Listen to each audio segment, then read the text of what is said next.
দিনটা ছিল বনগাঁ ঘুরতে যাওয়ার।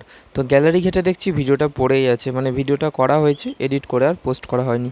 তো দেখো আমরা বনগাঁ ঘুরতে গেছিলাম একটা কাজের সূত্রে, আমি, ভাই, আমার দিদি। তো দেখো ঘুরতে গিয়ে এখানে কত সুন্দর সুন্দর সাইট সিন, গ্রামের মাঠের মধ্যে আমরা নেমে গেছি, যেটা আমরা রোড দিয়ে যখন গাড়ি করে যাই সেটা যখন আমরা সাইট সিন হিসাবে দেখতে পাই, সেই সাইট সিনের ভেতরে বলতে গেলে আমরা নেমে গেছি। নেমেই প্রথমে দেখলাম একটা সুন্দর জলাশয় বা ঝিল বা লেক, যা খুশি বলতে পারো, আর চারিদিকে সবুজে সবুজে ভরা। তারই মাঝখানে আমি একটু ক্যাত মেরে সিনেম্যাটিক শট নিতে চাইলাম, তো এখানে আমি একটু সিনেম্যাটিক শট নিয়ে নিচ্ছি অন্য একটা ভিডিও শ্যুটের জন্য। দিনটা আমাদের খুবই ভালো কেটেছিল, সেই দিনের কথা আর কোনো দিনই ভুলবো না।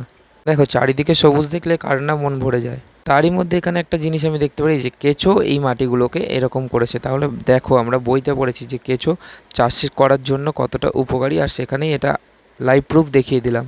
এই তাল গাছের মধ্যে ভর্তি বাবুই পাখি বাসা করেছে, তোমরা হয়তো ভিডিওতে আবছা দেখছো কারণ প্রচণ্ড রোদ ছিল। আর একটা বাবুই পাখির বাসাও পেয়ে গেছিলাম, সেটা নিয়ে আমি বাড়ি চলে এসেছি।